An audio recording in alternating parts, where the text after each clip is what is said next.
नमस्कार प्यारे विद्यार्थियों, ये है अपना पॉलिटिकल पॉइंट और मैं आपके साथ हूं डॉक्टर कांतराज पूनिया।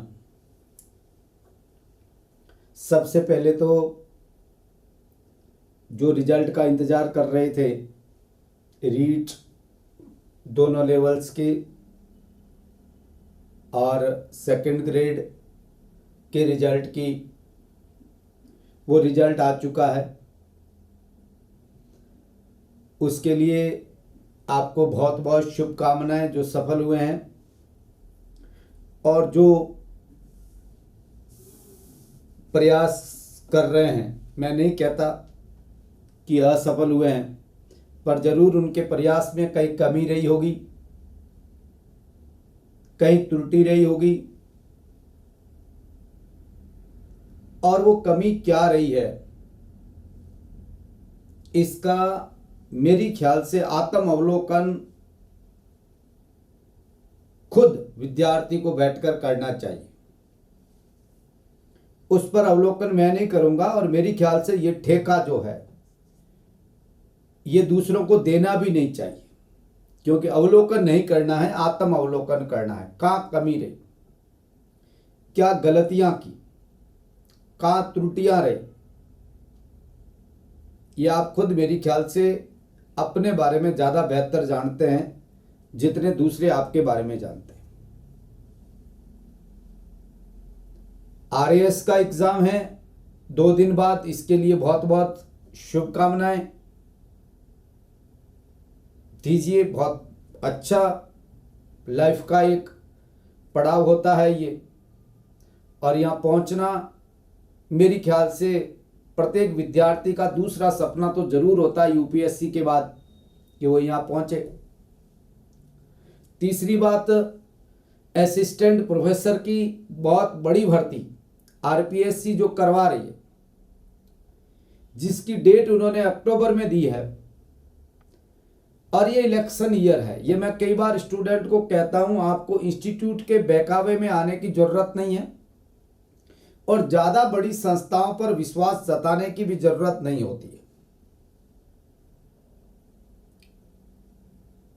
क्योंकि मैंने ये देखा है कि विद्यार्थी तो जब फर्स्ट ग्रेड का रिजल्ट आया था उसी दौरान ही वो नई भर्ती निकाल चुके थे, और ये कह रहे थे कि 3 महीने में एग्जाम हो जाएगा। क्यों? क्योंकि बाजार के अंदर जो इंस्टीट्यूट वाले हैं वो अपना माल बेचने के लिए झूठ बोलते हैं और इस प्रकार का माहौल बनाते हैं। अखबारों की खबर की क्या वैल्यू है? आज के टाइम में मीडिया तो वैसा हो गया है कि पूरी तरीके से एक वो जो लोग कैपिटलिस्ट है उनके हाथों में बिक चुका है। उसका गरीबों के इससे क्या लेना देना है, उनका विद्यार्थी इससे क्या लेना देना है? वो तो खबर कुछ भी बना लेगा। कल आप खबर बना लो, वो कह देगा कि साहब हमारे इंस्टीट्यूट से 2000 सिलेक्शन हुए, वो कह देगा हाँ 2000 सिलेक्शन हुए, लिख देगा। वो कह रहा हमें तो कहा गया, हम लिख रहे। तुम कह रहे हो वो लिख रहे हो, या तुम वो लिख रहे हो जो सही है? ये बात मैं यहाँ डिस्कस करने नहीं आया हूँ, न ही मीडिया के बारे में कोई बात करने आया हूँ, पर मैं ये कहना जरूर चाह रहा हूँ कि एग्ज़ाम तो होंगे, और इसके लिए हमारी तैयारी बड़ी वाजिब होनी चाहिए, ठीक होनी चाहिए, अच्छी होनी चाहिए, ताकि हम सफल हो सकें। इसके साथ दूसरी सुगबुगाहट जो चल रही है स्कूल लेक्चर की, जिस टॉपिक पर आज मैं बात करने आया हूं आपसे, स्कूल लेक्चर का क्या भर्ती कब आएगी? पहली बात तो ये। दूसरी बात यह है कि उस भर्ती के अंदर हमें क्या पढ़ना चाहिए, कैसे तैयारी करें स्टूडेंट की, कहां से तैयारी करें? मार्केट भरा पड़ा है सोशल मीडिया के अंदर, और जो ई मीडिया है और जो आज के टाइम में ई टेक्नोलॉजी है, इसने तो इतना काम कर रखा है। मैं आपको जानकारी के लिए बता दूं कि आप एक ढूंढोगे 1000 मिल जाते हैं। पहुंच आपकी हर जगह हो गई है, ये बढ़िया बात है। मगर इसके अंदर सबसे बड़ी विद्यार्थी के सामने प्रॉब्लम होती है कि सिलेक्शन किसका करें, विश्वास किस पर करें, क्या पढ़ा रहा ये कैसे सोचें। वो विश्वास मेरी ख्याल से विद्यार्थी को खुद ही करना चाहिए, न कि विद्यार्थी को भेड़ चाल में करना चाहिए। जैसे बाकी कर रहे हैं वैसे चलते रहो। किसी ने कहा कि हाँ पॉलिटिकल पॉइंट बढ़िया पढ़ा रहे हैं, आपने भी पॉलिटिकल पॉइंट में जुड़ गए। नहीं, कोई हो, भले कोई भी इंस्टीट्यूट है, मैं बहुत न्यूट्रल रहता हूं इस मामले में कि कोई भी है, आपको उसका पूरा अवलोकन बढ़िया से अपने आप करना चाहिए और अच्छी तरीके से करना चाहिए। तो कहाँ जुड़े ये दूसरी बात। तीसरी, पढ़ा क्या जाए और कैसे पढ़ा जाए, ये बहुत इंपॉर्टेंट बात होती है विद्यार्थी के लिए। और जो मेरी ख्याल से मेरे जैसे जो लोग हैं जो इस जॉब में हैं, जो एजुकेशन से जुड़े हुए हैं, पढ़ते पढ़ाते हैं, उनको इसी पर ही डिस्कस करने का अधिकार है। ज़्यादा हमारा अधिकार इस पर है कि क्या पढ़ा जाए और कैसे पढ़ा जाए और किस प्रकार से उसको एक सफल होने का रास्ता वे क्या हो सकता है जिस पे आप सफल हो सकते हैं, इसी पर ही हम डिस्कस कर सकते हैं। बाकी डेट के बारे में तो डिस्कस करना मेरे हाथ की बात नहीं है, क्योंकि आप जानते हैं व्यवस्थाएं, कोई शेड्यूल फिक्स हो तो अपन कह सकते हैं। यूपीएससी के बारे में तो कह सकते हैं कि एग्जाम अब हो जाएगा, मगर यहाँ तो सीधी सी बात है, ये दुकानदारों के सहयोगी हैं, इसलिए ये क्या कह सकते हैं कि कहाँ पर ये कब भर्ती निकालेंगे, कब एग्जाम कराएंगे, क्या करेंगे, किसके कहने पर आगे खिंचकेगी कि नहीं खिंचकेगी, ये कुछ कह नहीं सकते। मगर मेरा ये मानना है कि स्कूल है, संस्थाएं है, तो सीधी सी बात है इन संस्थाओं के लिए कोई ना कोई तो चाहिए जिस पर संस्थाएं खड़ी है, और वो है आप जैसे मैन पावर की जरूरत पड़ेगी और वहाँ कहीं ना कहीं आपकी जरूरत रहेगी। स्कूल है तो टीचर चाहिए, सीधी सी बात है। सीनियर सेकेंडरी स्कूल है तो लेक्चर चाहिए, कॉलेजेज आपने खोले हैं तो प्रोफेसर चाहिए। ये सीधी सी बात है, सिंपल सी चीज़ है, चाहिए ही चाहिए, इसमें कोई शक है नहीं कि कोई भाई ये भर्तियां खत्म हो जाएगी, ऐसा कुछ खत्म होने वाली कोई चीज़ होती नहीं है। हाँ, टाइम की बात है, वो पॉलिटिकल डिसीजन है, उसमें कुछ कह नहीं सकते। तो आज मेरा जो टारगेट है पॉलिटिकल पॉइंट पर, इस पर यह है कि भाई क्या पढ़ा जाए। सबसे पहले तो बात ये करें अपन, बाद में अपन बात करेंगे कि कहाँ कहाँ सावधानियां रखनी चाहिए, मगर पहले ये जरूरी है सिलेबस पर डिस्कस करने की। क्योंकि स्टूडेंट मुझे कहते हैं कि साहब सिलेबस जो है वो अलग अलग पार्ट्स में बांटा हुआ है। आपने देखा है तो विद्यार्थियों, स्कूल लेक्चर का जो सिलेबस है, मैं आरपीएससी की बात कर रहा हूँ, आरपीएससी की जो स्कूल लेक्चर का जो सिलेबस है, किसका, पॉलिटिकल साइंस का, वो भी पोल साइंस का, उसको आपने देखा है तो विद्यार्थियों 3 पार्ट्स में बांट रखा है। एक पार्ट बांट रखा है, वो बांट रखा है सीनियर सेकेंडरी लेवल पर, दूसरा पार्ट बांट रखा यूजी लेवल का, और तीसरा पार्ट बांट रखा पीजी लेवल का। ये स्टूडेंट के सामने एक सिलेबस परोसा जाता है। उसके बाद साइकोलॉजी है। अब मैं विद्यार्थियों को यह कहना चाहूंगा, पहली बात तो यह कि यह जो डिवीजन है ये आप भूल जाओ। यह डिवीजन आपको ध्यान में ही नहीं रखना है, इसका कोई मतलब नहीं है। आप पहले तो सिलेबस पढ़ने के बाद सिलेबस को अपने हिसाब से गाड़ो कि सिलेबस में है क्या, यह बहुत जरूरी है। यदि अपन सिलेबस को टॉपिक के हिसाब से, थॉट के हिसाब से यदि बांटें तो विद्यार्थियों, एक तो इसके अंदर है थिंकर, इसको भूल जाने के बाद अपन देखेंगे एक तो इसमें थिंकर है, और थिंकर में 2 प्रकार के थिंकर है, एक है वेस्टर्न थिंकर और एक है इंडियन थिंकर। ये 2 प्रकार के थिंकर है। किसी भी थॉट को पढ़ने के लिए, किसी भी सिलेबस को पढ़ने के लिए सबसे पहले जरूरत है वहां के थिंकर्स को पढ़ना। यह सबसे जरूरी बात है। यदि वहां आप थिंकर को नहीं पढ़ेंगे तो आगे चिंतन आपका बनेगा नहीं, आपकी आइडियोलॉजी बनेगी नहीं। इसलिए सबसे पहले थिंकर पढ़ना चाहिए। थिंकर के बाद में बात करूं तो पढ़ना चाहिए किसी को, वो पढ़ना चाहिए आइडियोलॉजी,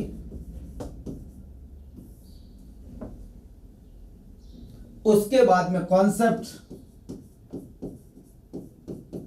और फिर पढ़नी चाहिए थियरी।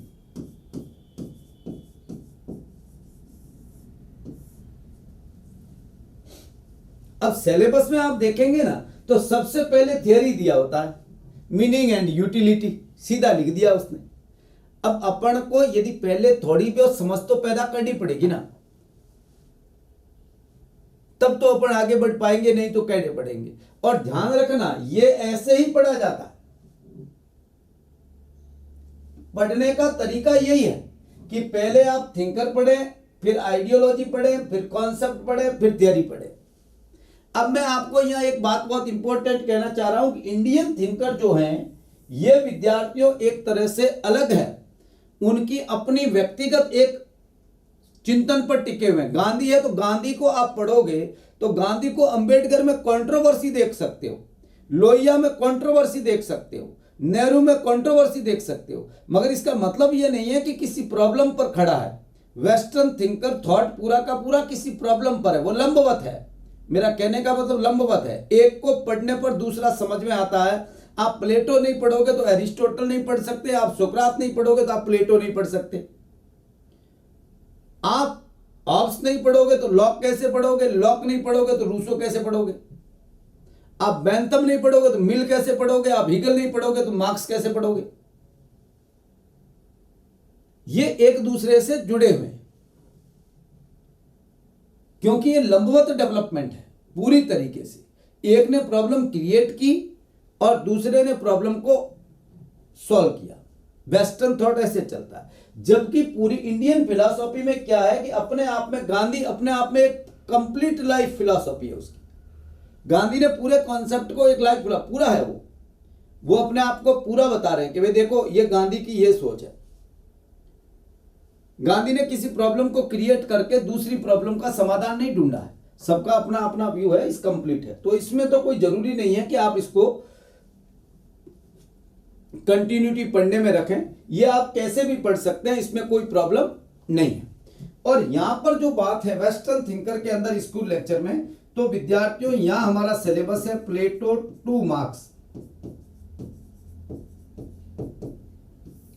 प्लेटो 2 मार्क्स का मतलब यह हुआ कि प्लेटो के बाद में सेलेक्ट कर रखा उन्होंने, नाम दे रखे हैं, प्लेटो के बाद अरस्तु, अरस्तु के बाद मैकियावेली, हॉब्स, लॉक, रूसो, मिल, बेंथम और मार्क्स, ऐसे उसने नाम ले रखे।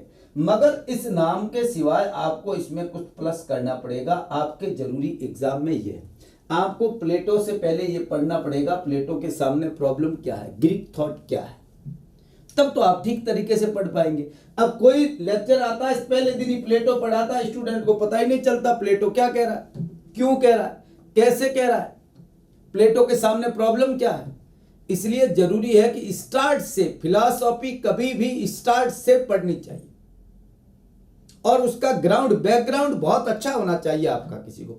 और दूसरी बात, आपके इस थॉट के अंदर ईगल है ही नहीं। अब मार्क्स को पढ़ना है तो ईगल तो पढ़ना पड़ेगा।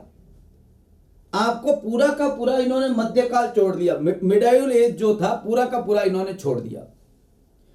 यानी मेरा कहने का मतलब रोमन काल से लगाकर आप देख लें तो विद्यार्थियों आपको मैकियावेली के बीच तक कुछ नहीं मिलता। मैकियावेली आधुनिक राजनीतिक विज्ञान का जनक है। आधुनिक राजनीति विज्ञान की शुरुआत जो अपन मानते हैं वो मैकियावेली से मानते हैं।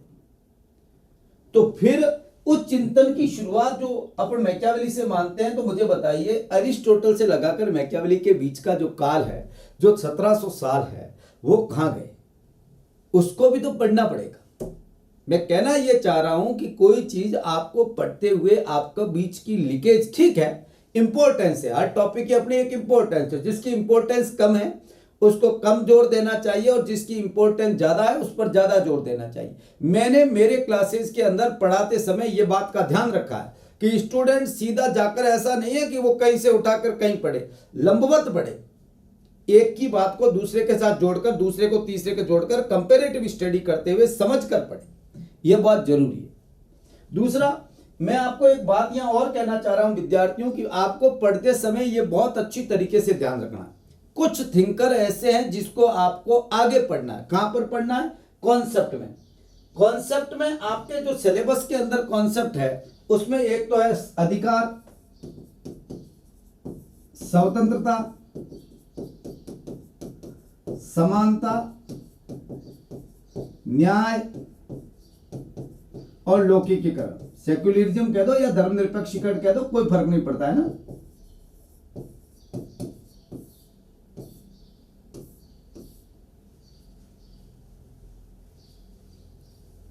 अब ये आपने बढ़िया से पढ़ा है तो ये कॉन्सेप्ट बढ़िया से समझ में आएगा, नहीं तो समझ में नहीं आएगा। एक कॉन्सेप्ट और है स्टेट, मैं लिख देता हूं, वो भी कॉन्सेप्ट में आएगा। आप यूजी पीजी लेवल को भूल जाओ पहले तो, ये सिलेबस ऐसे सेट करो अपना, बहुत जरूरी चीज है, सबसे जरूरी बात है कि आप ये सेट करो। नहीं तो क्या करोगे, थ्योरी का एक टॉपिक तो आपको यूजी में मिलेगा, एक टॉपिक सीनियर सेकेंडरी मिलेगा, एक यूजी में मिलेगा, तो एक पीजी में मिलेगा, तो आप तो फिर कैसे तैयारी करोगे? सब जुड़े हुए हैं ना, छोड़ के थोड़े चल सकते। भाई आपने राजनीतिक सिद्धांत का अर्थ और उपयोगिता पढ़ी यूजी लेवल पे, आपने सीनियर सेकेंडरी लेवल पे, यूजी लेवल पे आपने उसके परंपरागत आधुनिक पढ़ा, और पीजी लेवल पर आपने व्यवहारवाद उत्तर व्यवहारवाद पढ़ा। मगर पढ़ते समय तो आपको तीनों साथ में पढ़ने पड़ेंगे ना। आप ऐसा थोड़े कि ये छोड़कर छोड़ दिया, बाद में ये कर लोगे, बाद में ये कर लोगे, ऐसे नहीं कर सकते आप। इन्होंने जो सिलेबस को डिवाइड किया है वो ज्यादा बढ़िया सिलेबस डिवीजन नहीं है, मैं एक्सेप्ट नहीं करता इन चीजों को। जो गलत है वो गलत है, आपको सीरियल वाइज टॉपिक वार बनाना चाहिए ना भाई। थियरी ये रहेगी, थॉट ये रहेगा, कॉन्सेप्ट ये रहेंगे, कंपेरेटिव में ये रहेगा, इंडियन में ये रहेगा, पबएड में ये रहेगा, ये तो आपको करना चाहिए था। पबएड हमारे है नहीं, सिलेबस में नहीं है, तो कोई बात नहीं, ये बहुत जरूरी बात है। तो ये जो हमारा कॉन्सेप्ट है, इस कॉन्सेप्ट को बहुत बढ़िया तरीके से आपको इसमें एक कॉन्सेप्ट, इसमें दो स्टेट में संप्रभुता और बहुलवाद, दोनों आपको पता है, एकलवादी और बहुलवादी संप्रभुता की बात है। बहुलवादी संप्रभुता होती नहीं है कभी, है ना, तो वो आप जानते हैं, उसको कहने की कोई जरूरत नहीं है कि वो क्या है, कैसे, वो आगे अपन जब पढ़ते हैं तो अपने को पता चलता है। तो यहाँ जो देखिए ये कॉन्सेप्ट आपको देखने हैं। अब आप कहेंगे साहब ये आपने कहा आइडियोलॉजी, नहीं, सिलेबस में आपके नहीं है, पर मैं आपसे एक बात कहूंगा, यह आपको आइडियोलॉजी पढ़नी चाहिए, नहीं तो कॉन्सेप्ट समझने में प्रॉब्लम होती है। और उसमें खास तौर से आदर्शवाद, उदारवाद, समाजवाद, समुदायवाद, ये तो चीजें आपको बहुत अच्छी तरह, अराजकतावाद, ये तो आपको पढ़नी चाहिए। यदि ये चीजें आप नहीं पढ़ेंगे तो मैं आपको बता दूं, आपका फिर आप कहेंगे कि साहब पेपर आया था बहुत हार्ड आया था। कारण क्या है, पेपर हार्ड क्यों आता है? आपने गैप छोड़ दिया, पूरी की पूरी आइडियोलॉजी आपने छोड़ दी, आपको पता ही नहीं है कि अवधारणा विचारधारा क्या होती है। आपको थिंकर को विचारधारा के साथ डालना और उसके बाद में कॉन्सेप्ट अवधारणाएं तैयार करना बहुत जरूरी होती है। मगर आपने क्या किया, थिंकर पढ़े, पहले ये पढ़ लिया, बीच में कभी ये पढ़ लिया, कभी आगे कर लिया, कभी पीछे पढ़ लिया। नहीं, पढ़ने का तरीका बड़ा वैज्ञानिक होना चाहिए और बहुत ही सिस्टमेटिक और मनोवैज्ञानिक होना चाहिए। नहीं तो आप ठीक तरीके से नहीं पढ़ेंगे तो पढ़ो कितना है, पढ़ने से नहीं, क्या पढ़ना है और कैसे पढ़ना है, इससे सिलेक्शन होता है। ये चीजें हमें समझनी चाहिए। और उसके बाद आप थ्योरी पर आओ, ये पढ़ने के बाद थ्योरी पर। अब सिद्धांत की मीनिंग क्या है, आपका सिलेबस है। इसकी उपयोगिता क्या है, आपका सिलेबस है। परंपरागत दृष्टिकोण क्या है, ये आपका सिलेबस है। आधुनिक दृष्टिकोण क्या है, आपका ये सिलेबस है, ये आपको पढ़ना है। व्यवहारवाद क्या है, आपको ये पढ़ना है। पोस्ट व्यवहारवाद क्या है या उत्तर व्यवहारवाद क्या है, ये आपको पढ़ना है। ये आपके थ्योरी में एक साथ पढ़ने, ये एक साथ पढ़ने, ये एक साथ पढ़ने, सबसे पहले ये पढ़ने, फिर ये पढ़ने। अब ये नहीं है, फिर भी इसमें कुछ चीजें आपको 100% पढ़नी पड़ेगी। उदारवाद नहीं पढ़ोगे विद्यार्थियों तो ये थॉट आपके डेवलप नहीं होगा, आपको लॉक को सेट नहीं कर पाओगे। कहां से शुरुआत करेंगे, क्या होगा। और सवाल बहुत सीधे पूछते हैं, बहुत सटीक पूछते हैं, बहुत आसान पूछते हैं। आप इसके बाद में जरूरी है आदर्शवाद, अनुदारवाद या रूढ़िवाद, एक ही बात है, अराजकतावाद, साम्यवाद, उपयोगितावाद, जो इसी का ही कॉन्सेप्ट है ना, उदारवाद का एक हिस्सा है उपयोगितावाद। ये चीजें आपको बहुत अच्छी तरीके से पढ़नी होगी। ये पढ़ने ही पढ़ने हैं, सिलेबस है कि नहीं है, जोड़ दो इतना। यदि आप बनना चाह रहे हैं लेक्चर तो आपको ये जोड़ना पड़ेगा। और लेक्चर आप सोच रहे हैं ठीक है जो लिखे उसमें से पढ़े, तो सवाल जो बनेगा उसमें आप उत्तर ठीक से नहीं दे पाएंगे। आपसे सीधा पूछ लेंगे ये अधिकार पर कौन स्वतंत्रता पर ज्यादा जोर देता है, कौन समानता पर ज्यादा जोर देता है, अधिकारों पर जोर कौन देता है, न्याय किसकी नजर में क्या है, तात्विक न्याय क्या है, प्रक्रियात्मक न्याय किस विचारधारा को मानती है। तो आप फिर ये पढ़ा नहीं है तो ये कैसे सेट करोगे, आप कर ही नहीं पाएंगे। और जब आप ये अवधारणाओं विचारधारा को आप कॉन्सेप्ट के साथ में देख नहीं पाएंगे, उसे समझ नहीं पाएंगे, तो बहुत सिंपल सवाल जो होगा वो गलत हो जाएगा और आपको लगेगा ये बहुत हार्ड सवाल आया है। इसलिए मैं कहना ये चाह रहा हूं कि आप इन चीजों को बहुत अच्छी तरीके से ध्यान रखें। कौन क्या कहता है, मैं आपको ये बात मैं 100% मैं कहता हूं, पूरी कॉन्फिडेंट मेरा ये सोच लीजिए कि मैं ये सोचकर कह रहा हूं कि विद्यार्थी किस प्रकार से कैसे एक सफलता की सीढ़ी पर चढ़ सकता है। इसलिए ये पढ़ना जरूरी, फिर ये पढ़िए, फिर ये पढ़िए, फिर पढ़ो राजनीतिक सिद्धांत क्या, आपको समझ में आएगी कि हाँ ये कह रहा है, उसने ये कहा था, अच्छा थियरी ऐसे बढ़ती है, थियरी डेवलप कैसे हुई, किस प्रकार से एक सोच चिंतन जो है वो थियरी तक पहुंचता है, कैसे अवधारणाएं बनती है, कैसे अवधारणाएं एक तरह से स्वयं सिद्ध होती है। ये चीजें आपको तब एग्जाम्पल तब समझ में आएगा। आप थियरी पढ़ रहे हैं, यहाँ पर वो एग्जाम्पल दे रहा है, मार्क्स का दे रहा है, हीगल का, आपको पता ही नहीं चल रहा एग्जाम्पल में है कि नहीं है वो ऐसा नहीं। तो यहां पर एग्जाम्पल देते ही आपको समझ में आ जाएगा हाँ ये है, आपको पता चल जाएगा आधुनिक दृष्टिकोण क्या है और परंपरागत दृष्टिकोण क्या है, आपको ये पता चल जाएगा। मैं ये कहना चाह रहा हूं, ये बात बहुत अच्छी तरीके से ध्यान रखिए। अब रही बात इंडियन थिंकर की, इंडियन थिंकर कभी पढ़ो कोई प्रॉब्लम नहीं है, ये आपको इसमें नहीं डालना है, अलग से रखिए। ये इसके बाद ये, इसके बाद ये, इसके बाद ये गांठ बांध लो और सीधा सिलेबस जैसे मैंने बनाया है वैसे के वैसे आप बना लीजिए, उसके टिक करते रहो और सीरियल वाइज पढ़ते रहो। एक ये बहुत जरूरी चीज है। दूसरी बात मैं आपको बताऊं, एक हमारे सिलेबस में कंपैरेटिव पॉलिटिक्स है। जो कंपैरेटिव पॉलिटिक्स है उस कंपैरेटिव पॉलिटिक्स को बहुत आसान कर दिया इन्होंने। एक तो कंपैरेटिव पॉलिटिक्स की थियरी है और एक कंपैरेटिव पॉलिटिक्स का प्रैक्टिकल है।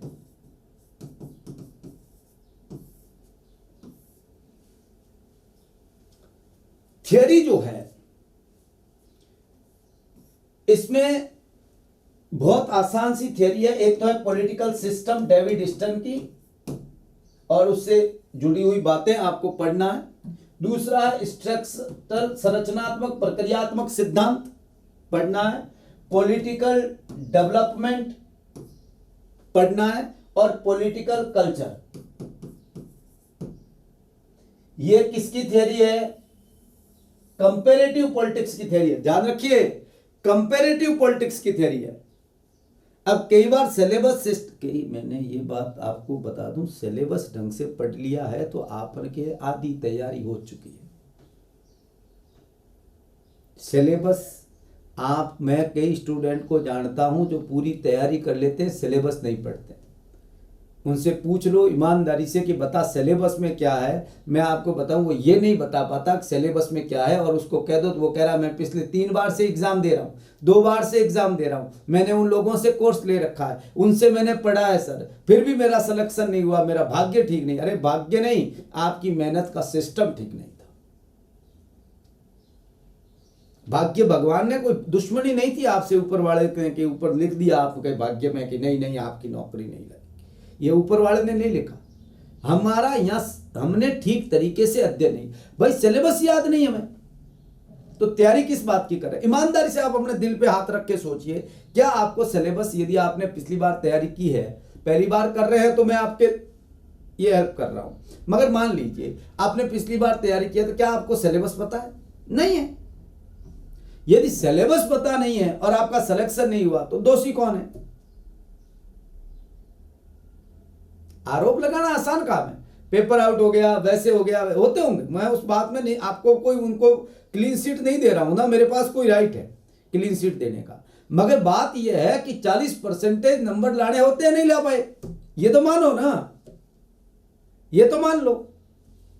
और पेपर हार्ड नहीं था पिछली बार जैसा, मैंने कहा सिंपल पेपर, बहुत सिंपल पेपर था। 80% सवाल वैसे थे कि आराम से स्टूडेंट ने यदि सोचा है ढंग से और हर आदमी जोड़कर, तो मैं आपको कहता हूं कंप्लीट वो सवाल कर देता।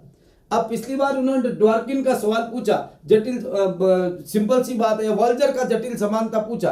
अब ये सवाल भी आपको Walzer, Rawls, Nozick, hair, Friedman, इनके बारे में पता नहीं है तो फिर तो क्या मतलब आपने पढ़ा ही नहीं, इसका मतलब थिंकर जो थे उसको आपको पढ़ना चाहिए। मैं जो मेरे सिलेबस में विद्यार्थियों इस पैटर्न के अंदर जो वेस्टर्न थिंकर है उसके अंदर मैं आपको बता दूं, मैं यहां पर 16 से 17 थिंकर पढ़ाता हूं, बीच में एक थिंकर को नहीं छोड़ता, हर एक के बारे में सिंपल बात करता हूं कि हाँ जहां वेटेज कम है उसका कम वेटेज दो। जैसे रॉल्स का वेटेज या ज्यादा आ जाएगा मैं पढ़ाता हूं, इसके बाद भी आधुनिक थिंकर पढ़ाता हूं, उसके अंदर मैं क्लियर रॉल्स वगैरह है, नॉजिक है, डॉटकिन है, वॉल्जर है, इनको बहुत अच्छी तरीके से पढ़ाता हूं ताकि वो लोग यहां जब सवाल आगे बने इससे रिलेटेड इन कॉन्सेप्ट में बने, जब यहां पर यहां आके थियरी में बने तो वो आराम से सवालों का जवाब दे सके और उसको लगे कि हाँ यार बात तो बहुत सिंपल है। सिंपल बनाना जरूरी, सब्जेक्ट को सिंपल नहीं बनाओगे तो प्रॉब्लम हो जाएगी, बहुत सिंपल बनाना जरूरी। और है पॉलिटिकल से अच्छा सब्जेक्ट भी हो नहीं सकता, समझ का सब्जेक्ट है, बस केवल समझ लो। लोग रटनाने में लगे हुए हैं, लोग रटने में लगे हुए हैं, रात और दिन एक ही मेहनत कर रहे हैं, रट लो, ये भी रट लो, ये भी रट लो, किताबें रट लो। अरे कभी नहीं रट सकते आप, मैं आपको बता दूं, एक पेज में भर के दे दूं आपको रटने के लिए, नहीं रट सकते अपन। ये माइंड है ना, ये माइंड, ये मेमोरी कार्ड नहीं है कि आप इसमें डाटा भर दोगे। ये माइंड है, ये समझ सकता है। माइंड में और मेमोरी कार्ड में यही फर्क होता है। आप अपने माइंड को मेमोरी कार्ड मत बनाओ, किसी के कहने पर मत बनाओ। मैंने लोगों को देता 50-60 किताबें बता देते हैं, 40-50 नोट्स, लंबे छोड़े नोट्स डाल देते हैं, जो खुद नहीं पढ़ाते आप खुद और कुछ पढ़ाते हैं। नोट्स खुद कुछ और है, किताबें कहीं और है जो खुद ने नहीं पढ़ी है और टिका देते हैं। फिर जो कहते हैं ये इतना पढ़ लेना, तो वो पढ़ सकता है और ना ही वो सिलेक्शन हो सकता है, क्योंकि वो तो फंस गया।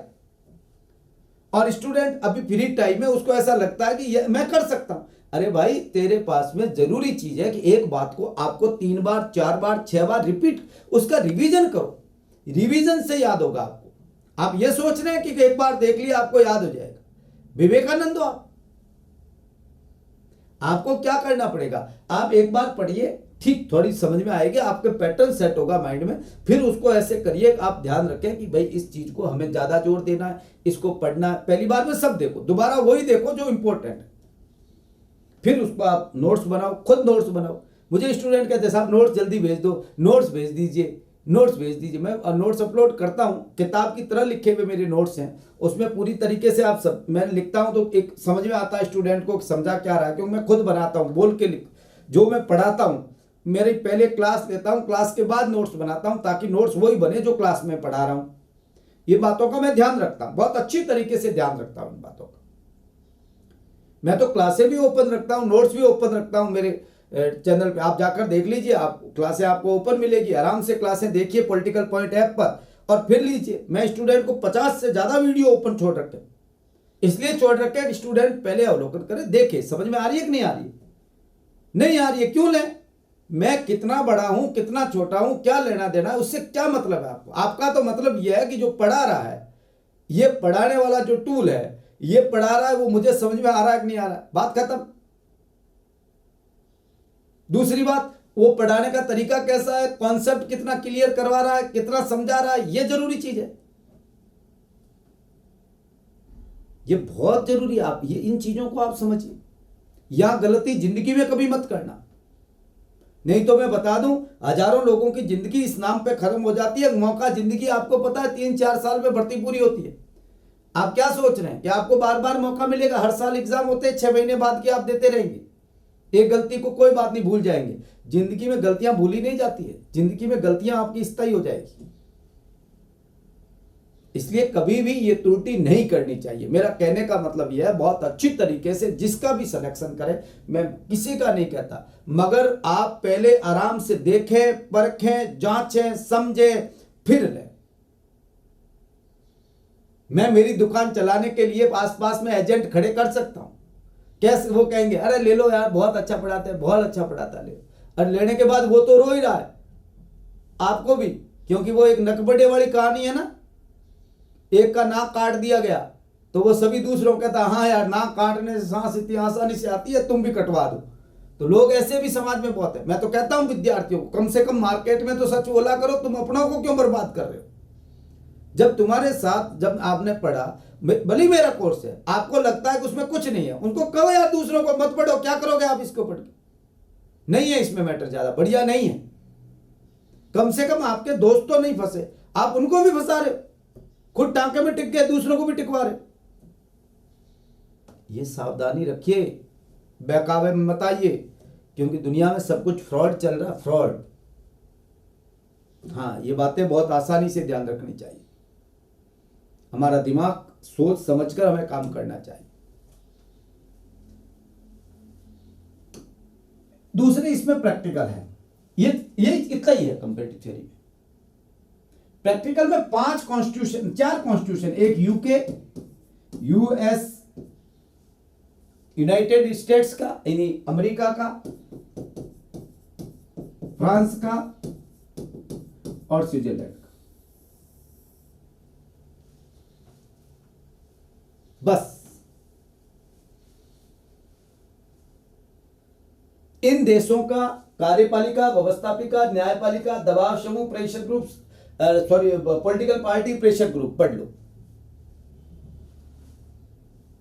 और इन देशों की पॉलिटिकल पार्टी के नाम याद कर लो, साथ साथ में भारत के पड़ोसी देश, प्लस करना जरूरी है, हर जगह प्लस होगा, यहां प्लस करिए पड़ोसी देशों की पार्टियों के नाम, पड़ोसी देशों का सिस्टम। मान लीजिए फ्रांस के अर्ध अध्यक्षात्मक व्यवस्था है, तो ऐसा और कहां है, तो नाम लिख देगा श्रीलंका, पाकिस्तान, बांग्लादेश, यूं लिख देगा, फिर आपको पता होना चाहिए यार श्रीलंका में ऐसे।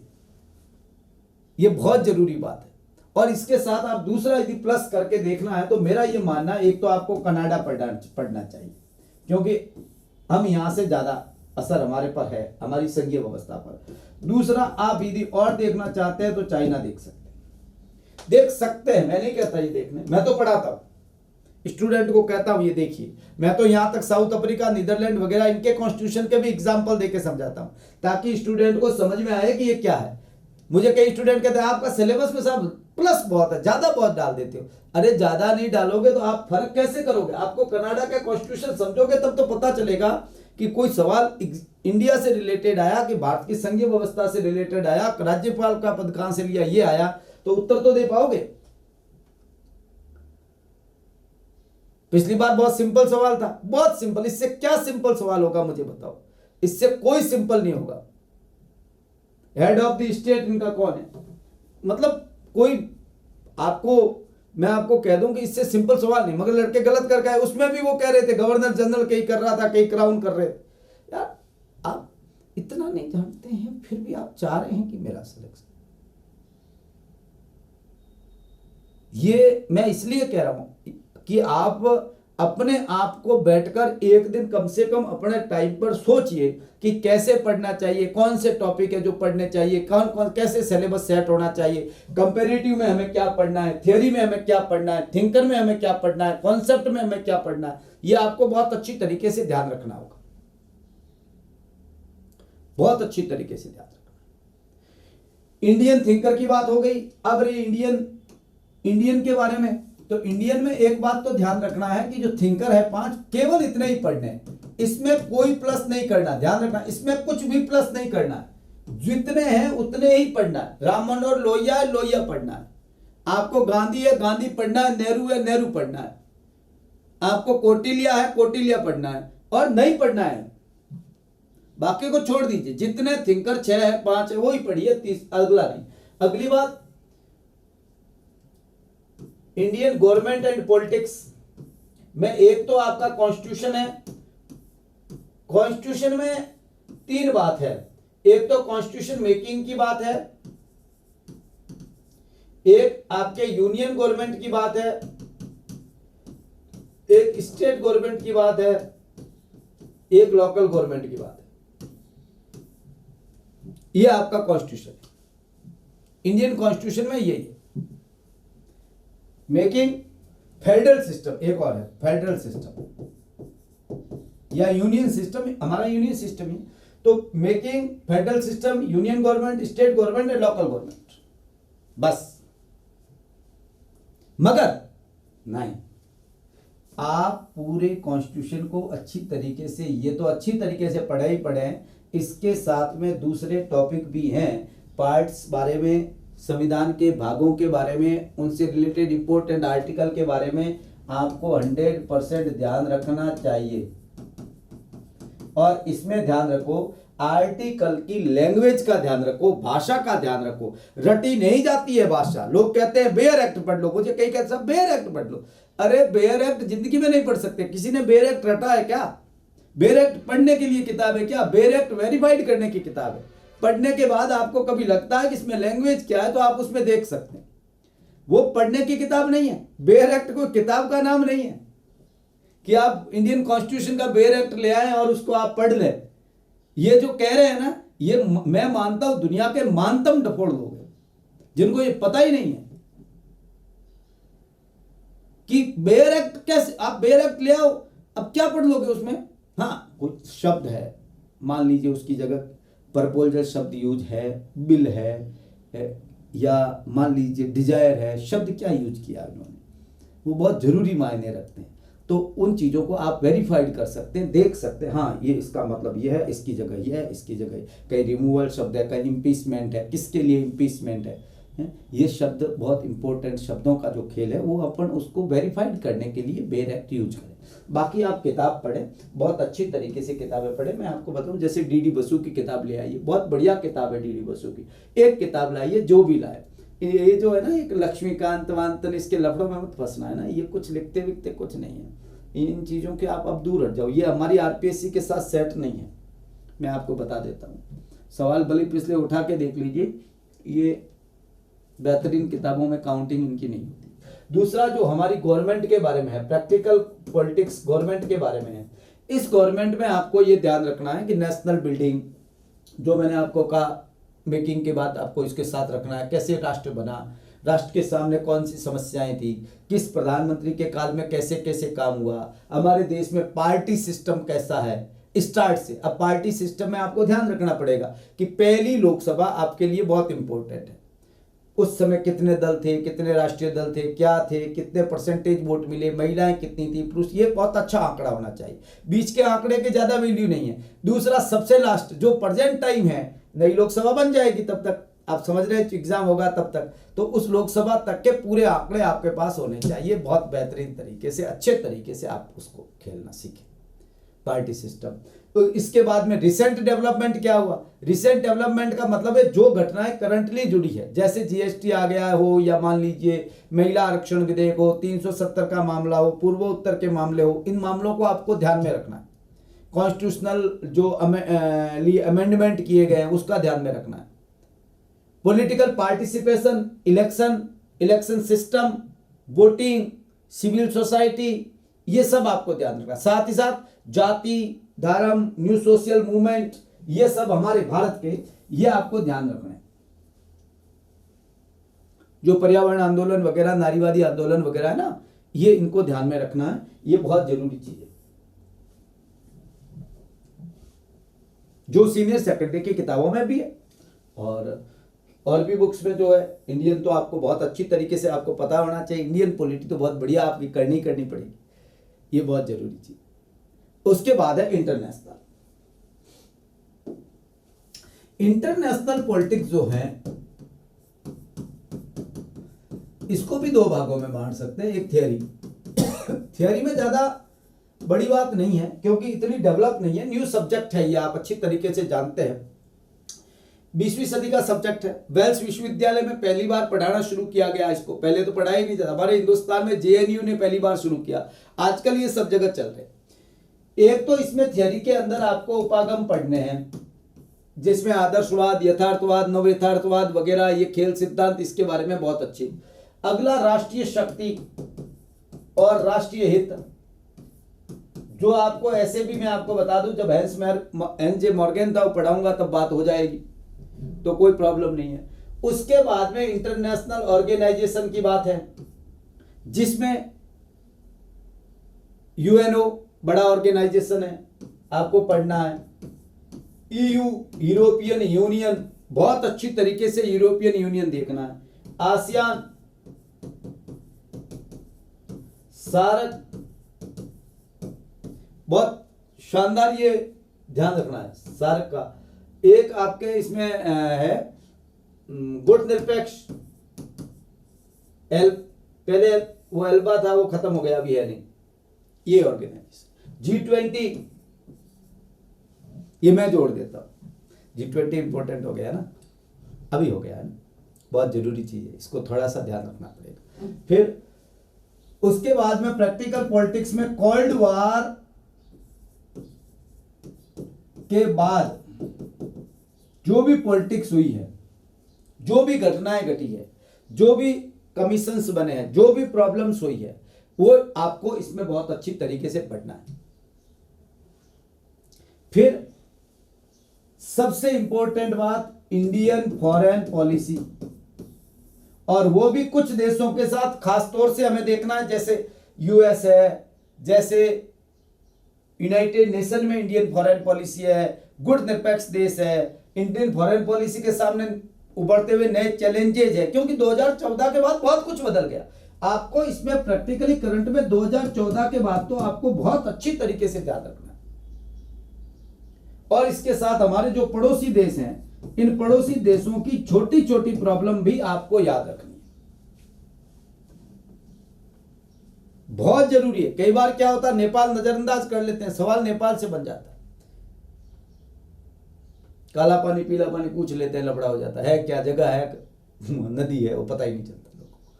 तो ये चीजें बहुत, एक बार मैं किसी को पूछ रहा था, तीस्ता का विवाद क्या है,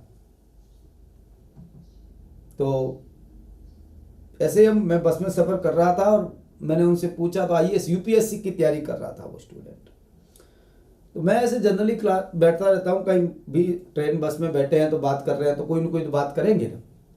तो उस टाइम मुझे वो जवाब देना, यूपीएससी के बच्चा तैयारी कर रहा था, वो जवाब दे रहा है कि तीस्ता सीतलवाड़ है, मोदी के साथ गई थी, बंगाल में उनके साथ मिल गई थी, इसलिए उनको विवाद हो गया। नहीं, मैंने कहा बांग्लादेश ये फिर, तो ये तीस्ता सीतलवाड़ है। आप समझ रहे हैं इन चीज़ों को, मैं कहना क्या चाह रहा हूँ। हम यूपीएससी की इतने ऊंचे सब्जेक्ट की तैयारी करने के बाद हमारा लेवल नहीं देखते हम ये, आप पॉलिटिकल सब्जेक्ट पढ़ रहे हैं, आपको पता ही नहीं है तीस्ता विवाद नदी है या तीस्ता महिला, सीतलवाड़ कोई महिला है, यही पता नहीं है, तो फिर प्रॉब्लम तो भाई बहुत सिंपल हो जाता है। सवाल कई बार पूछ लिया, तीस्ता विवाद किन दो देशों के बीच का विवाद है, और ये सवाल भी नहीं उत्तर नहीं दे पाए, तो मुझे बताइए इसमें गलती किसकी है? गलती मैं नहीं कहता स्टूडेंट की, पढ़ाने वालों की है। उन्होंने इन चीजों को सही तरीके से पढ़ा ही नहीं, उन्होंने तो रटाना, मैं लिख के दे रहा हूं ये घटनाएं पढ़ लो, शाम को नोट्स पकड़ा दिए ये पढ़ लो, मैं कह रहा हूं ये कर लो। अरे तू कौन, अल्लाह है क्या, खुदा है क्या, ईश्वर है क्या, गॉड है क्या, उसकी औलाद है क्या तुम? है, हमें तो कॉन्सेप्ट समझा कि ये है क्या, वास्तव में क्या है। G20 5 मिनट में खत्म, ऐसे लोग बहुत मिलते। तो ये बातें बहुत अच्छी तरीके से ध्यान रखिए। और हमारा सिलेबस स्कूल लेक्चर का, मैं सिलेबस में आपको पता है यही है स्कूल लेक्चर के सिलेबस में, thinker, concept, theory, comparative, Indian और इंटरनेशनल। इनको आप अपने पहले जो रजिस्टर खुद का नोट्स बना रहे हैं उसमें पहले रजिस्टर पर 5 पेज में पांचों लिख दो कि ये पार्ट बांट के कि हमें ये पढ़ना है, तब आप ठीक कर पाओगे। दूसरी बात, विद्यार्थियों, मैं नहीं कहता कि ऑनलाइन में पढ़ने से कोई सिलेक्शन हो जाता है कि कोई ये है, ठीक है, वो तो पढ़ाने वाले पर है कि वो कैसा पढ़ाता है, मगर ध्यान रहे आप पॉलिटिकल थियोरी पढ़ रहे हैं तो कोई एक किताब खरीदे, मैं तो एक ही किताब कहूंगा, ज्ञान सिंह संधू की किताब आती है ले आओ, या फिर आप इसके लिए एस.एल. वर्मा की किताब आती है वो ले आओ, उच्चतर राजनीतिक सिद्धांत करके। दूसरी तीसरी 10वीं 12वीं किताब, कई राजीव भार्गव, राजीव बोले, अरे क्या करो, रुड़ोगे तुम, कुछ नहीं है उसमें, कुछ नहीं है, मैं आपको बता दूं। और ज्यादा से ज्यादा आप लाना चाहते हो ओपी गाबा को साथ में रख सकते हैं, ओपी गाबा, और ज्यादा किसी को है तो ज्ञान सिंह संधू लाओ या श्यामलाल वर्मा की लाओ, और कोई किताब नहीं लानी, कोई किताब मत लाओ, फंसोगे बेमतलब का। किताबों से सिलेक्शन नहीं होता, एक किताब को बार बार पढ़ने से सिलेक्शन होता है। इंडियन थिंकर में केवल और एक किताब लाओ। मैं तो कहता हूं वीपी वर्मा की किताब आती है, बढ़िया किताब आती है, उसमें कौटिल्य नहीं है, कौटिल्य कैसे पढ़ लो, बात खत्म। इनके लिए ज्यादा लोड मत लो, और जो है इंडियन थिंकर में तो जो है वो ही पढ़ना है और कुछ पढ़ना नहीं। वेस्टर्न थिंकर के लिए केवल एक किताब लाओ, ओनली वन, चाहे पीडी शर्मा की ले आओ, कोई फर्क नहीं पड़ेगा। शायद आप सुब्रतो मुखर्जी और सुशीला रामास्वामी के लिए आओ, कोई फर्क नहीं पड़ेगा, मगर एक लाओ। ओपी गाबा ओबा से विचारक सेट नहीं होते, ध्यान रखना। कई लोग यहां पर भी ओपी गाबा सेलेक्ट कर देते हैं, मत करना। अगली बात, जो प्रमुख राजनीतिक व्यवस्थाएं हैं, जो कंपैरेटिव पॉलिटिक्स के अंदर मैंने आपसे ये बात कही, ये इनके जो संविधान है, इसके लिए आप गहना ले आओ और सेलेक्टिव पढ़ो। देखो पढ़ना क्या है, सेलेक्टिव पढ़ो, इसमें गहना के सिवाय और कुछ नहीं पढ़ना है। और यदि आपने, मैं आपको एक बहुत सिंपल बात बताऊं, यदि आपने श्यामलाल की किताब ली है, एसएल वर्मा की किताब ली है, तो फिर आप एसएल वर्मा में ये किताबें है तो अलग से इसकी कोई किताब खरीदो, थियरी में दे रखी है, कंपैरेटिव थियरी भी, तो काम आ जाएगी। अब मैं कहूं गाबा ले आओ, जौहरी ले आओ, गहना ले आओ, क्या करोगे? आप इतना पढ़ भी नहीं सकते। और प्रमुख व्यवस्थाओं के अंदर केवल और केवल फड़िया की किताब ले आओ, बाकी कुछ नहीं लानी। बीएल फड़िया की बीए में चलती है बस, और कुछ नहीं पढ़ना। यार पढ़ने, इसके साथ उसमें चाइना कनाडा देखना चाहते हो तो थोड़ी बहुत जानकारी रख लो, इससे ज्यादा जरूरत नहीं है। अब रे इंडियन पॉलिटी, सबसे बड़ी बात है इंडियन पॉलिटी में सर क्या पढ़े? इंडियन पॉलिटी में एक तो डीडी बसु की किताब यहां लानी है, 100% आपको डीडी बसु की किताब लानी है। कॉन्स्टिट्यूशन के लिए इट्स ओके, मैं कह रहा हूं। और यहां आप गवर्नमेंट के लिए एक किताब ले आओ, एएस नारंग इसलिए कह रहा हूं कि एनसीईआरटी भी पुरानी नारंग लिखी थी, अमरिंदर सिंह नारंग की है, पुरानी एनसीईआरटी है ना, वो भी एएस नारंग की है, जो मैं पढ़ाऊंगा ऐसे। मगर एएस नारंग की पॉलिटिक्स की किताब बढ़िया है, छोटी सी किताब आती है, इतनी छोटी सी किताब, 60-90-100 रुपए की है, ज्यादा बड़ी किताब नहीं। और बाकी देखो, मैं आप किताब लाना चाहे तो मिर्जा गोपाल जायर के लिए आओ, प्रताप भानु मेहता की किताब आती है, ऑक्सफोर्ड की एक आती है हैंडबुक इंडियन पॉलिटिक्स की, तो ये क्या है, रुलाने की बात है? मैं आपको 50 किताब, मैंने खुद ने ऑक्सफोर्ड वाली नहीं पढ़ी, रियल में नहीं पढ़ी, मजाक नहीं कर रहा, मैंने कभी नहीं पढ़ी। अब बताने में तो क्या लग गया? मैं केवल उन किताबों के नाम लेता हूं जो मेरी टेबल पर रखता हूं, जो मैं पढ़ता हूं और जो मैंने पढ़ी है, जिसमें मुझे पता है कि इसमें कुछ है। मैं लक्ष्मीकांत की बात ही नहीं करता है, रुलाना चोरों को है क्या? आप पढ़ो उस आज के पेपर में लैंग्वेज कैसी आती है, सवाल आते कैसे हैं, और हम गलती कहां करते, वो गलतियां नहीं करनी है ना। बात तो ये है इंटरनेशनल पॉलिटिक्स के अंदर विद्यार्थियों, अब यहां आपको क्या है कि करंट के साथ जुड़ा हुआ मैटर है, पूरी तरीके से करंट के साथ जुड़ा हुआ मैटर रहता है। इसलिए आपको यहां एक बात का ध्यान रखना है कि या तो पुष्पेश पंत की किताब ले आओ या बीएल फड़िया ले आओ तो भी चल जाएगी, यहां तक तो कोई प्रॉब्लम आनी नहीं है। और बाकी ऑर्गेनाइजेशन से रिलेटेड है, इंडियन फॉरेन पॉलिसी से रिलेटेड है।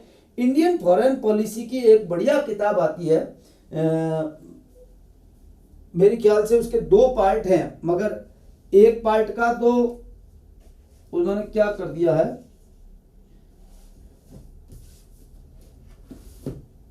तो वो ला सकते हैं, या जेएन दीक्षित की एक भारतीय विदेश नीति करके आती है, वो भी किताब लाना चाहे तो वो मजे आने वाली किताब है। उसमें ऐसा नहीं है कि आपको लगेगा कि हाँ यार ऐसा कुछ नहीं, बहुत बढ़िया किताब है।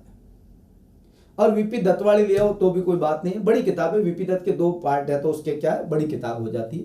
मगर आप कोई भी इंडियन फॉरेन पॉलिसी का करंट की कोई पत्रिका एक सिविल सर्विसेज टाइम्स करके पत्रिका आती है, उसके हैं, उसके अंदर बाकी पत्रिकाओं में जो इंटरनेशनल पॉलिटिक्स के लेख हैं, इन चीज़ों को आप पढ़ते रहो। इससे ज़्यादा इंटरनेशनल पॉलिटिक्स में ज़्यादा टाइम, करंट पे ज़्यादा इंटरनेशनल पॉलिटिक्स में ध्यान रखना, ये बहुत जरूरी चीज़ है। और एनसीईआरटी में जो अंतर्राष्ट्रीय राजनीति है इसमें, और देखो बहुत जरूरी बात है, एनसीईआरटी जो है ये आपके 11वीं और 12वीं की किताब ही नहीं, बल्कि ये समझ लीजिए कि 9th और 10th की भी जो किताबें हैं उनके अंदर भी जो सिविक्स की किताब है, जो नागरिक शास्त्र की किताब है, उसको जरूर पढ़िए। 11वीं और 12वीं इनकी बहुत अच्छी तरीके से, कई बार 6ठी 7वीं की किताब से ये जो आपका है ना मतदान व्यवहार, ये 6ठी 7वीं में एनसीईआरटी में है, तो ऐसे सवाल पूछ लेते हैं। तो कम से कम 9वीं 10वीं और 11वीं 12वीं की एनसीईआरटी प्रेजेंट टाइम में जो किताबें चल रही है स्टेट गवर्नमेंट की, ये देख भले ही लेना, मैं नहीं कहता, मगर एनसीईआरटी जरूर आपको एक एक टॉपिक पर डिस्कस करना चाहिए और पूरा का पूरा मैं कराऊंगा, मैं पढ़ाऊंगा इसको अलग से, एनसीईआरटी का एक एक टॉपिक पर डिस्कस करूंगा, ये मेरा काम है, बहुत जरूरी चीज है। अब मेरी भी बात कर लूं थोड़ी सी। जो मेरा ऐप है उसका नाम पॉलिटिकल पॉइंट है। आप कभी भी आपको लगता है कि ऐप ठीक है, ऐप डाउनलोड कर लीजिए, डाउनलोड का कोई पैसा नहीं है। उसके बाद उसमें लगभग 50 के आसपास वीडियो ओपन है। ओपन का मतलब बिना पैसे देख सकते हैं, आप उन वीडियो को देखें। आपको लगता है कि वास्तव में ठीक है और हमें बात करनी चाहिए, तो विद्यार्थियों आप सीधे मुझे कॉल करके बात कर सकते हैं। मेरे नंबर है 9829513508 पे कॉल करके आप बात कर सकते हैं यदि कोई प्रॉब्लम है तो। और आपको लगता है तो उसमें मैं नोट्स देता हूं, रिटर्न नोट्स देता हूं, लिखित में नोट्स देता हूं, टाइप करके है ना, टाइप, पहले हाथ से लिखने की बात थी, आजकल टाइप करके दे रहा हूं। आप देख सकते हैं ओपन फाइल्स हैं उसमें। वीडियो जो मैं वीडियो डालता हूं वो आपको देखने हैं, उसको आप छोड़ नहीं सकते। 2 साल की आपकी वैलिडिटी है, टेस्ट एग्जाम तक चलेंगे, वो फ्री रहेंगे, कोर्स यही चलेगा, कोई कोर्स में अलग से कुछ भी कोर्स नहीं चलेगा, इसी कोर्स में ही चलेंगे, सब जितने भी टॉपिक हैं इसी में ही चलते रहेंगे। बस ध्यान ये रखें, अध्ययन विस्तृत करें, आराम से पढ़ने और समझने की तैयारी कोशिश करें, रटे नहीं, किसी के बहकावे में आने की जरूरत नहीं है। किसी का कोर्स लें, देख कर लें, समझ कर लें, 100 बार देखें, कमियां लगती है तो डिस्कस करें, खुद अवलोकन करें। किसी के बहकावे में और लोगों के विचारों में आने की जरूरत नहीं है। मेरे भी प्रचारक कई मिल जाएंगे आपको और किसी और के भी मिल जाएंगे, आपको उनके ऊपर विश्वास करना ही नहीं। नाम सुन लिया, खुद डाउनलोड करो, देखो, परखो और फिर लो। यदि कोई स्टूडेंट, मेरा यह मानना है कि फर्स्ट ग्रेड के साथ असिस्टेंट प्रोफेसर या नेट सेट की तैयारी कर रहा है तो उसको असिस्टेंट प्रोफेसर का कोर्स लेना चाहिए।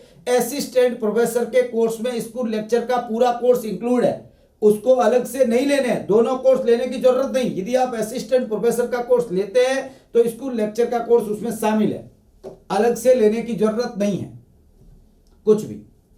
खुद अपने नोट्स बनाने सीखो, क्लासेज अच्छे से देखो, शब्दों को समझो, अर्थ को समझो, तुलना करो, अंतर दिमाग में रखो, बहुत जरूरी चीज है। अखबारी न्यूज, फेक न्यूज में ज्यादा विश्वास मत करो। मैंने पहले कई स्टूडेंट मुझे कह रहे थे जनवरी में एग्जाम हो रहा है असिस्टेंट प्रोफेसर का, कई कह रहे थे दिसंबर में हो रहा है, जब मैंने नवंबर में कोर्स शुरू किया था। अभी भी आप देख रहे हैं स्थिति क्या है। मैं नहीं कहता कब एग्जाम होगा, मगर मैंने पहले भी कहा है कि ये एग्जाम मार्च अप्रैल से पहले होना नहीं था और जुलाई से पहले अब होगा नहीं। स्थितियां यही है, क्या करोगे मुझे बताओ? इलेक्शन नहीं करवाने पड़े, यदि 2 दिन बाद आचार संहिता लग जाएगी फिर काम होगा। इलेक्शन बहुत जरूरी है या एग्जाम जरूरी है? आपके लिए जरूरी है एग्जाम। जनरली देखो ना, पॉलिटिकली क्या सही, ठीक है।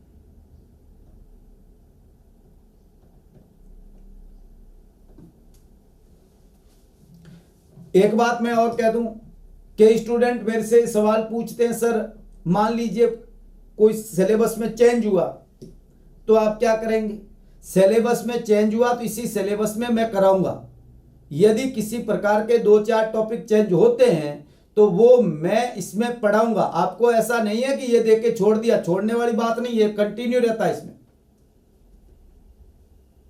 दूसरा कहते हैं वैलिडिटी कब शुरू होगी? जिस दिन आप कोर्स लोगे उस दिन से 2 साल है। कोर्स शुरू होने से 2 साल नहीं है, ऐसे शुरू करो तो 1 साल हो गया। जिस दिन आप क्लास लोगे, जिस दिन आप पेमेंट करोगे उस दिन से 2 साल तक। मैं आपको यह कहना चाहूंगा, लिखो, लिखने की आदत डालो। जितने पेज लिखोगे उतना ही बढ़िया रहेगा। खुद के नोट्स बनाओ, मेरे नोट्स को सहायता लो, हेल्प लो उसकी। क्लास को पूरे मन से देखो, मन नहीं है तो वीडियो देखने से मतलब नहीं है, कपिल शर्मा का शो देखो, पूरा मन से देखो, चाय पी के देखो, आराम करके फिर देखो। एनसीईआरटी पूरी की पूरी मैं पढ़ाऊंगा, कोई आपको मेरा कोर्स यदि लेते हैं, यदि कोर्स नहीं लेते हैं तो मैंने 5-7 किताब बता दी है, उन किताबों को ले लो, एक एक किताब ज्यादा नहीं, और उनको बार बार पढ़ो। और कोर्स लेते हैं तो कोई किताब लेने की जरूरत नहीं है, जितना मैं पढ़ा रहा हूं और जो मेरे नोट्स हैं, जो क्लास के हिसाब से बने हुए नोट्स मेरे कैसे बने मैं बता दूं, मार्केट की तरह नहीं है ये। जैसे मेरी क्लास चलेगी वैसे ही नोट चलेगा, जो मैं क्लास में बोल रहा हूं वो मैं नोट्स में लिख रहा हूं, मगर इसका मतलब ये नहीं है सब लिख रहा हूं, सब नहीं लिख रहा हूं, उसका मुझे लगता है कि इंपॉर्टेंट है। मेरे नोट्स आपके इतने ही काम आएंगे हेल्प की तरह, सेकेंडरी मानो उसको, फर्स्ट आप अपने खुद के नोट्स को मानो। और एनसीईआरटी के मैं टॉपिक का डिस्कस करूंगा, ऐसे तो इस सिलेबस में मैंने पढ़ा ही है, मगर उस पर डिस्कस इसलिए जरूरी है कि स्टूडेंट का कॉन्फिडेंस बढ़ता है। पेपर है उसका, पेपर टोटली मैं लाइव सॉल्व कराऊंगा, एक एक पेपर की आंसर की का जवाब लूंगा, आपसे सवाल पूछूंगा, हर सवाल का जवाब देने की कोशिश करूंगा। और आप मुझे व्हाट्सएप पर भी मैसेज कर सकते हैं, सवाल पूछ सकते हैं, सवालों का जवाब ले सकते हैं, कोई प्रॉब्लम नहीं है। बस एक ही बात ध्यान रखें, मैं ये सोच रहा हूं कि जब तक स्टूडेंट टीचर के सीधे संपर्क में नहीं है तो वो कपिल शर्मा की तरह है, उसका कोई मतलब नहीं है, वो भले शो देख के आप को मनोरंजन करने के काम की चीज। दूसरा, कई लोग मैंने देखा है ऐप पर भी ओपन क्लासेस नहीं रखते, वो कहते हैं ओपन क्यों रखे, ले लो। अरे ओपन तो तुम इसलिए नहीं रखते हो, चोर हो या तुम्हारे क्वालिटी में मिस्टेक है। मैं आपको बता दूं, कोर्स देख कर लें, ये ऑनलाइन कोर्स है, इसमें ऐसा नहीं है कि एक बार आपने कोर्स लिया 5 दिन बाद कहो साहब हाँ अब तो सर मेरे को, कोई ऐसी स्टूडेंट के साथ प्रॉब्लम आ जाए, सर अब क्या करें मेरे को कोर्स पसंद ही नहीं है, तो कोई चेंज नहीं करता, ये तो पूरा सिस्टम ही ऐसा, ऑनलाइन का सिस्टम ही ऐसा है, क्या होगा उसमें।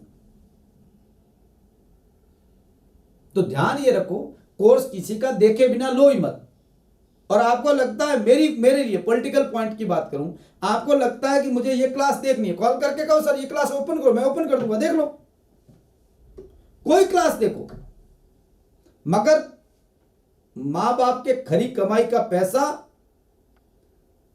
ऑनलाइन कोर्सों में बांटो मत, तब लो जब आपके वो चीज काम की और उसे आप पढ़ सकते हो, पढ़ने में आपको मजा आ रहा है, आपको बात समझ में आ रही है। मैं यही कहना चाहूंगा, बहुत अच्छी तरीके से पढ़िए, भर्ती जरूर निकलेगी, एग्जाम जरूर होगा, कब होगा मैं नहीं कह सकता, ऐसी भविष्यवाणियां करना मेरे बस की बात नहीं है और न ही मैं ऐसी भविष्यवाणियां करता हूं। मेरा यह मानना है कि हमें तैयार रहना चाहिए, हमारी तैयारी पूरी होनी चाहिए, हमें तैयारी बहुत पहले शुरू कर देनी चाहिए, क्योंकि तैयारी में कम से कम तैयारी करने में 8 से 10 महीने चाहिए, एक दिन में तैयारी नहीं होगी। और मेरे जो क्लासेज है वो सीरियल वाइज देखिए, कर्मिकता के साथ देखिए, उसको आगे पीछे करने की जरूरत नहीं है और पूरी देखना पड़ेगा, नोट्स बना सकते हो तो क्लासेज देखिए। मैं ये कहना चाह रहा हूं, विद्यार्थियों कड़ी मेहनत करो, ईमानदारी रखो, भगवान पर विश्वास रखो, बाकी मार्केट अपने हिसाब से चलता है, उसकी कोई मतलब नहीं है। और माँ बाप के सपनों को पूरे करने की कोशिश करो, उसके सपने, उनके आंखों का पानी मैं आपको बता देता हूं आपके लिए कितना बड़ा है वो ये आप नहीं जानते, इसलिए उनकी आंखों में यदि खुशी के आंसू आप दे सकते हैं तो ये आपकी जिंदगी की सफलता और उसके बुढ़ापे का सबसे बड़ा सहारा होगा।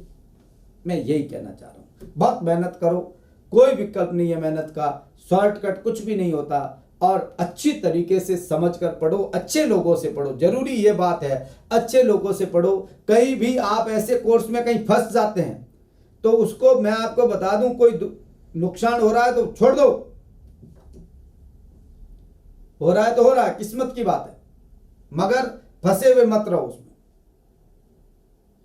मुझे पता है मेरे पास लगभग मुझे कॉल करके ऐसे स्टूडेंट 70 से 80 लड़के हैं जो कई और कोर्स में फंसे हुए मेरे पास आए, मुझे कहा सर आप ऐसे कर दो, मैंने कहा भाई मैं तो फीस ही 4000 रखी है। और मैं आपको बता दूं, अगले महीने अक्टूबर के बाद यह फीस बढ़ सकती है, और घटने की बात और ऑफर की बात रही कभी नहीं, नेवर। मैं ना ऑफर देता हूं ना कम करता हूं, मैं स्टार्ट से इतना ही रखता हूं, इसको लेक्चर की 4000 और असिस्टेंट प्रोफेसर की 6000, बस,